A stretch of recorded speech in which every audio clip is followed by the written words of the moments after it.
Hi mommies and daddies, welcome back to my new vlog and which is parenting vlog। और आज मैं जिस week के बारे में आपके डिस्कस करने वाली हूँ that is week 19 pregnancy update. तो ये एक बहुत इम्पॉर्टेंट ट्विस्ट टर्न होता है एक प्रेगनेंसी जर्नी में, बिकॉज ये वीक से आपको बहुत ज़्यादा डिफरेंट फीलिंग आना स्टार्ट हो जाएगा, because of course your baby is growing inside you and आपके भी फिजिकल बॉडी में बहुत सारे चेंजेस होते हैं। ऑफकोर्स वीक बाय वीक हम हमारे ड्यू डेट के करीब जा रहे हैं एंड दैट मोमेंट के करीब जा रहे हैं, which is the most most most special moment of this journey. So guys, सबसे इम्पॉर्टेंट कि एक एक्साइटमेंट होती है कि एग्जैक्टली बेबी अब कितना ग्रो हुआ है वीक 19 में। तो वीक 19 में आपके बेबी की जो साइज़ होती है दैट इज़ 15.2 सेंटीमीटर के आसपास and which is beef tomato के साइज़ का बेबी बन जाता है। तो बीफ टमेटो इज़ बेसिकली जो टमेटो नॉर्मल होते हैं उससे एक साइज़ बड़ा होता है बीफ टमेटो, तो इतना आता है। And when ever you will be seeing in sonography में, तो सोनोग्राफी में proper small tiny human being आपको दिखने स्टार्ट हो जाएगा विद 2 हैंड्स 2 लेग्स एंड एक फेस का भी स्ट्रक्चर बहुत अप्रॉक्स दिखना स्टार्ट हो जाता है। तो इसमें आपको अब क्या केयर करना होगा, आपको क्या सिम्टम्स रहेंगे और आपको क्या क्या न्यू न्यू चेंजेस होंगे आपके बॉडी में, I will share that with you. As your baby is growing inside you और बेबी का वेट ऑफकोर्स ग्रो हो रहा है बिकॉज बेबी साइज में भी बढ़ रहा है, बेबी की मूवमेंट्स बढ़ रही हैं, everything is growing inside you. So baby के वेट बढ़ने के कारण क्या होगा कि आपको थोड़ा सा हैवीनेस फील होगा, थोड़ा सा डल फील होगा। Of course your body is growing और आपको हो सकता है कि आपको थोड़ा सा सोलन लेग्स या फिर नी में थोड़ा सा पेन लगना स्टार्ट हो जाएगा, because the tummy the abdomen का जो वेट होता है वो डायरेक्टली अपने पैरों पे आता है और अपने को वो चीज़ थोड़ी सी दिक्कत सी लगना स्टार्ट हो जाती है। नेक्स्ट इज सबसे important, you have to take care of yourself during this period, because आपके पेट का साइज बढ़ने लग गया तो आपको थोड़ा सा डिस्कम्फर्ट होगा स्लीप में।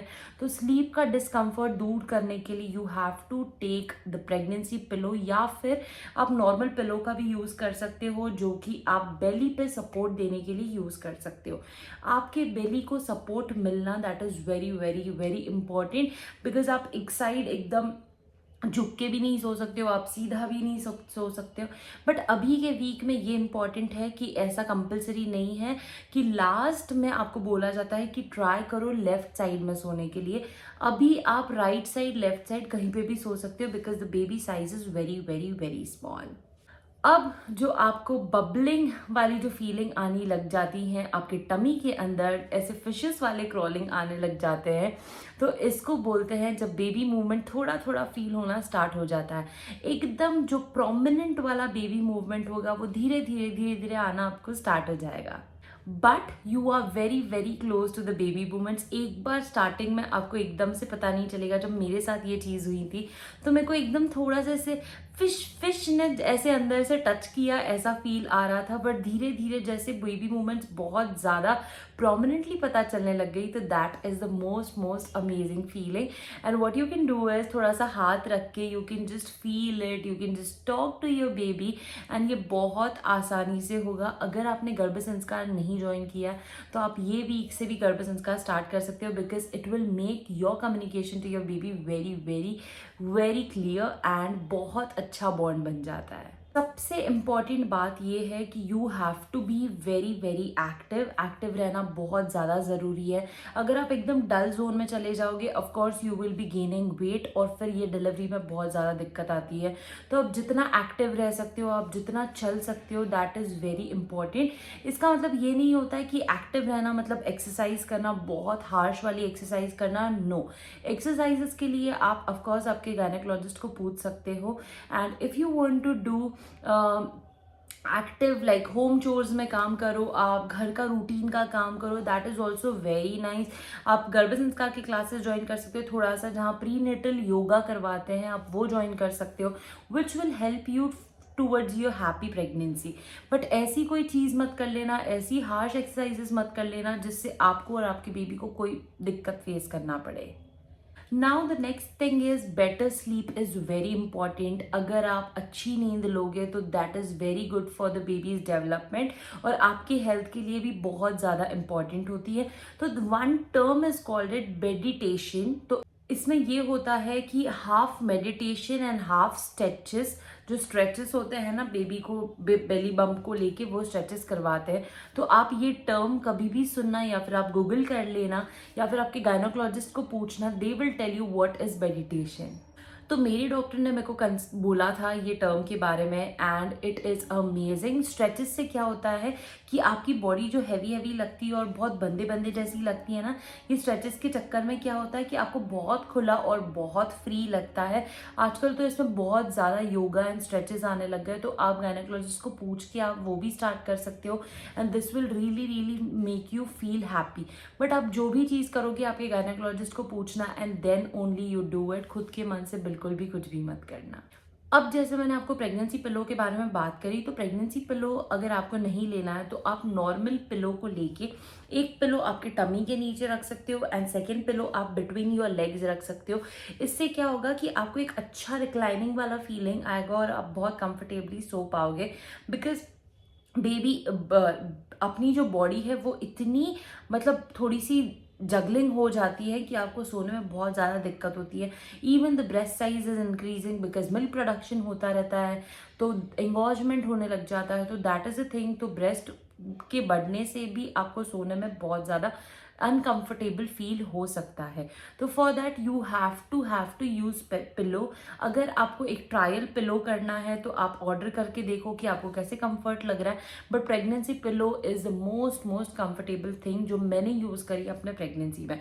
बिकॉज वो एक सा लंबा आता है तो आप प्रॉपर रिक्लाइन होके आप उससे आराम से सो सकते हो. नाउ द कॉमन सिम्टम्स जो हमको पूरे प्रेगनेंसी में हमने जो फर्स्ट मंथ से देखते आए हैं, that is nausea, vomiting, swelling of gums, bleeding. ये मेरे साथ हुआ था, swelling of gums and bleeding. मेरे को टीथ में भी थोड़ा पेन होना स्टार्ट हो गया था बिकॉज कैल्शियम की कमी होने लग जाती है व्हेन बेबी के बोन्स एंड एवरीथिंग बढ़ने लग जाते हैं. तो दैट इज़ अ थिंग. और अगर आपके डॉक्टर ने आपको सप्लीमेंट्स बोले हैं कैल्शियम के, फॉलिक एसिड, आयरन सबके लेने, तो please take that. That is very very very necessary during your pregnancy ताकि आपके और आपके बेबी में कोई भी चीज़ की डेफिशिएंसी ना हो. तो दैट इज़ वेरी नाइस. इसके बाद आपको नौशिया का बहुत ज़्यादा रह सकता है, कोई कोई केसेस में नहीं होता है. फर्स्ट ट्राइमेस्टर तक ही रहता है, उसके बाद बिल्कुल भी नहीं रहता है. नेक्स्ट थिंग इज कि आपका बेली की साइज इतनी बढ़ जाती है कि now everyone can notice that yes you are pregnant. Next is tiredness. Tiredness बहुत ज़्यादा लगेगा बिकॉज हैवी बॉडी हो जाती है, वेट बढ़ जाता है, हेडेक हो सकता है. उसके बाद आपको डार्क स्पॉट्स ऑन स्किन लगना स्टार्ट हो जाएगा, जैसे मेरे केस में हुआ था. मेरे को लिप्स के अराउंड, नोज के अराउंड, डार्क आईज, नेक के around, everywhere there was dark skin. बहुत ज़्यादा मतलब खुद को देखने में ही मेरे को बहुत कैसे तो लगता था. बट ये मेरा कब तक रहा, एक सेकेंड ट्राइमेस्टर ख़त्म होने तक.